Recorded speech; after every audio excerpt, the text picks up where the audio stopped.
O prefeito de São José dos Campos, Felício Ramute, encaminhou para a Câmara Municipal um projeto de lei que prevê a antecipação de feriados municipais e, com isso, mudanças no calendário escolar. Com isso, o retorno dos professores, que estava previsto inicialmente para o dia 22 de maio, será no dia 3 de junho. O repórter Rafael Olímpio está em frente à Câmara Municipal e, ao vivo, traz os detalhes para a gente.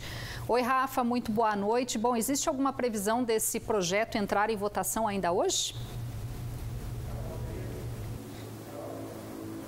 Oi, Rose, boa noite para você, boa noite para todo mundo. Olha, hoje ainda não, nós confirmamos com a assessoria de comunicação aqui da Câmara de São José dos Campos que o projeto do Executivo ainda não chegou aqui para apreciação da Casa.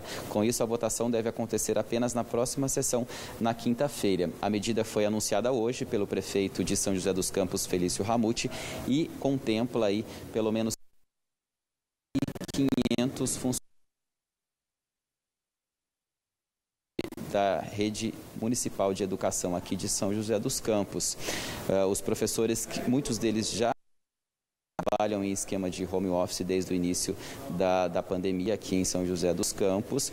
E o que acontece? Essa medida só contempla apenas os professores e agentes educadores e também estagiários. O retorno das aulas ainda não foi definido, o retorno dos alunos ainda não foi determinado pela Secretaria de Educação aqui de São José dos Campos. Já em contrapartida, os professores enviaram também uma carta aberta aos vereadores contestando essa decisão da Prefeitura. Eles alegam que muitos professores já estão realizando esse trabalho em home office e o retorno para as escolas colocaria muito deles em risco de contaminação. Alguns já fazem parte, inclusive, do grupo e também muitos dependem de transporte público para estar se deslocando de casa até as escolas. Então, o projeto, só recapitulando, o projeto entra em votação na próxima quinta-feira. A gente aguarda aí os desdobramentos dessa decisão aqui em São José dos Campos. Volto com vocês. Valeu pelas informações, Rafa. Rafa, obrigado. Só fazendo então uma complementação, a gente teve uma pequena falha aí na transmissão do sinal, então só para ficar bem claro para o telespectador, o prefeito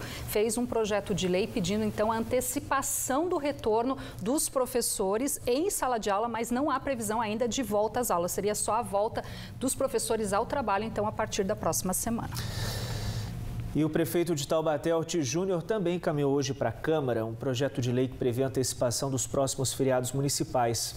Entre eles o Corpus Christi, festa de São Francisco, padroeiro da cidade, comemorado em 4 de outubro, e o aniversário de Taubaté, celebrado em 5 de dezembro. Porém, o projeto não foi incluído na pauta da sessão desta terça-feira.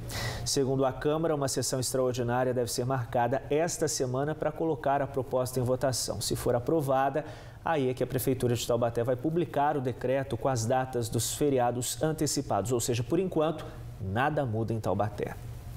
E além da preocupação com o coronavírus, os moradores de Taubaté também precisam estar em alerta com o aumento nos casos de dengue. Só ontem a Prefeitura confirmou 2 novas mortes na cidade, um idoso de 82 anos e um homem de 43. Segundo as autoridades de saúde do município, hoje já existe a circulação do vírus tipo 2 da doença, considerado ainda mais grave. E para frear os avanços de dengue, a Prefeitura realiza ações de vistoria, retirada de entulho e nebulização em imóveis.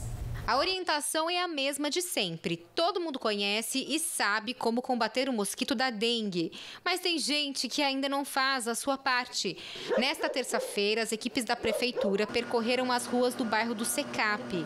E a preocupação é ainda maior, já que a cidade confirmou mais 2 mortes. Agora são 5 óbitos apenas neste ano e 1.429 registros da doença. Nós estamos tendo circulação do sorotipo 2 de dengue, que é um sorotipo ao qual a população de Taubaté não está imunizada, uma vez que a gente teve muitos casos de sorotipo, de dengue aqui no passado, mas de sorotipo 1. Então você gera uma imunidade para aquele determinado sorotipo, mas não gera para os demais. Então quando você tem, por conta até de toda a dinâmica da doença, você tem entrando um sorotipo diferente no município, a tendência é que você tenha muitos casos e casos mais graves por conta até daquela resposta do sistema imunológico do paciente afetado, né? Agora, outra preocupação também é para um perigo bem presente, que é o escorpião. E ele gosta justamente de ficar em locais como esse daqui, uma montanha de lixo. Agora, andando por aqui, não é difícil encontrar cenas como essa. Restos de material de construção e entulho estão pelas calçadas do bairro. Por isso que, junto com a ação de combate ao Aedes aegypti, o caminhão passa para recolher os materiais. Nós vamos atuar com as equipes fazendo os bloqueios, as nebulizações dos casos positivos de dengue e também vamos atuar nas ações de catatreco envolvendo o problema da dengue e o problema do escorpião. A região do SECAP é uma região que sempre registrou casos de ocorrências de encontrar escorpião e picadas e tudo.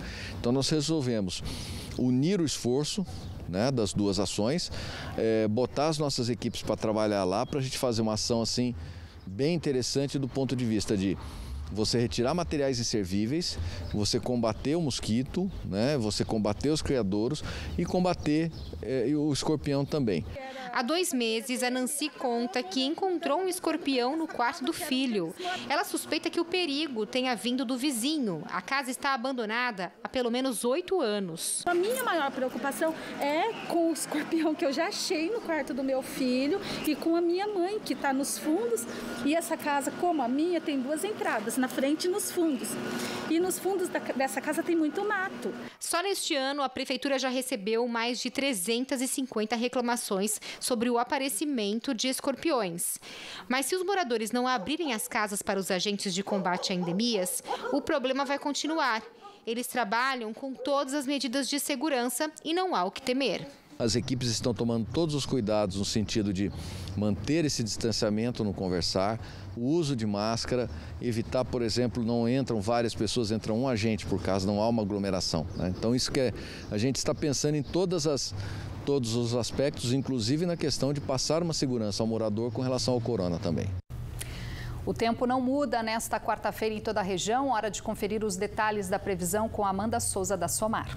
Olá, muito boa noite a todos que nos acompanham. Mais um dia de tempo firme e com grande amplitude térmica no estado de São Paulo. Uma massa de ar seco ainda atua. E amanhã, quarta-feira, não há condição de chuva no estado. Taubaté amanhece com 15 graus, a máxima deve chegar aos 24 e o predomínio será de sol entre poucas nuvens. Em São José dos Campos, também tempo firme durante a quarta-feira. O sol predomina, tem pouca presença de nebulosidade e a temperatura sobe ao longo do dia, mesmo que de forma gradual, máxima prevista de 25 graus.